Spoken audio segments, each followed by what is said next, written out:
Have you ever stopped to think about what happens when something breaks in a place you just can't reach?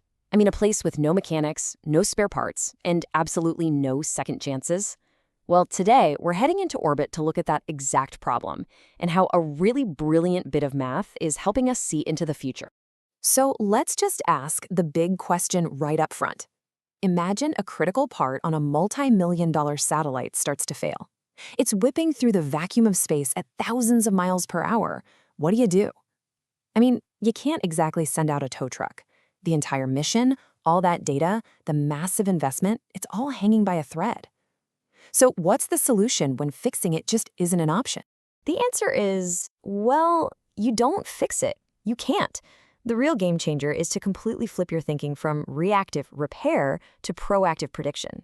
You have to know it's going to fail long before it actually does. And that, right there, is where the real genius is. Okay, let's get into it. Here's our game plan for this explainer. We're going to start with the ticking clock that these satellites are up against. Then, we'll look for the invisible signs of failure. After that, we'll break down the slick two-part mathematical solution, see just how accurate it is, and finally, we'll talk about why this stuff matters for all of us, right here on the ground. First up, a ticking clock in space. You know, the environment out there is one of the most brutal places imaginable. There is zero room for error, and every single piece of equipment is under constant, incredible stress. The stakes just couldn't be any higher. So, at the very heart of a satellite's ability to do its job is this thing called a reaction wheel. The easiest way to think of it is kind of like a super sophisticated gyroscope.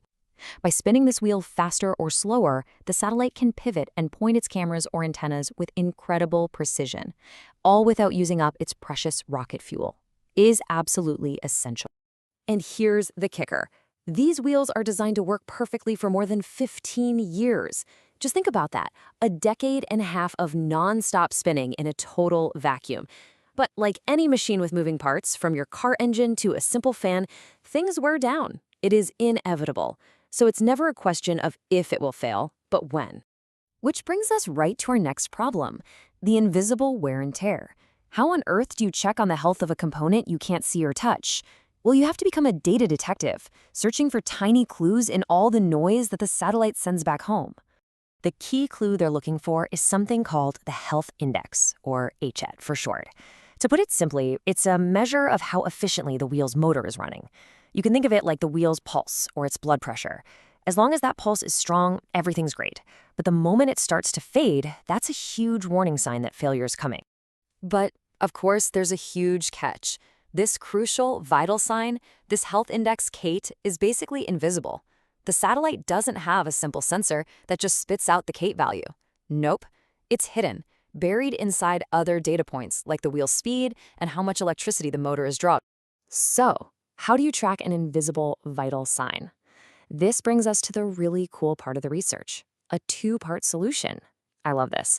It basically teams up a present-day detective with a future-seeing forecaster. It's this 1-2 punch of diagnosing the now and predicting the what's next that makes this whole thing work. Here's how this tag team operates. First, the detective algorithm sifts through all the clues, all the data, to figure out the wheel's health right now. It solves the mystery of the present. Then, it passes that crucial info to the forecaster, who takes it and looks into the future to predict the remaining useful life, or RUL. So let's zoom in on our detective. It's a really powerful algorithm called a Kalman filter. What it does is take all the raw data, the stuff we can measure, like motor current and wheel speed, and it uses a super smart mathematical model to figure out the one thing we can't measure, that health index, KT. It's basically building a rock-solid case based on circumstantial evidence. Okay, now for the forecaster. Once the detective has a good idea of the wheel's current health, another algorithm, a particle filter, takes the baton. And this is amazing. It runs thousands, sometimes tens of thousands, of tiny simulations called particles. Each one maps out a slightly different possible future. By watching how all these different futures unfold, it can build a super accurate forecast of when that health index is finally going to drop below the danger zone. Now, this all sounds incredibly clever, right?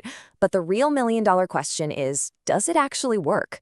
Let's get to the results and see just how good this crystal ball really is. The answer is a resounding yes. It's remarkably accurate. In simulations that use 500 particles, the model was able to predict the wheel's remaining lifespan with an average error of only about 5%. That is just an astonishingly small margin of error when you're talking about predicting something years into the future for a machine you can't even see. And what's really fascinating here is the trade-off. This chart gives the mission operators a really important choice. If they think a problem is developing slowly, they can run the super accurate but slower 1,000 particle simulation. But if they just need a quick checkup, they can run the faster version. It's about having the right tool for the right situation. All right, let's zoom out for our final section, smarter systems, safer missions. Because really, this is about so much more than just satellites. This is a fundamental change in how we manage complex, expensive, and unreachable technology. So what's the big takeaway? Well, for space, it means longer, more reliable missions. It means preventing disasters that can cost hundreds of millions of dollars. But the bigger idea is this shift from reacting to problems to predicting them before they even happen. And you can see how this same logic applies to other unfixable things, like a wind turbine way out in the middle of the ocean, or a critical piece of machinery buried deep inside a factory. And hey, don't just take my word for it. The researchers who did this work concluded that this method is a feasible approach for RUL estimation in complex deteriorating systems. That's a huge stamp of approval for a technique that could really change how we manage critical systems everywhere. So it leaves us with one last big thought to chew on. By teaming up a clever detective with a powerful forecaster, we figured out how to predict the future for a machine 1,000 miles away. It really makes you wonder, doesn't it? What's the next seemingly unfixable problem we can solve, not by trying to reach it, but just by seeing its future?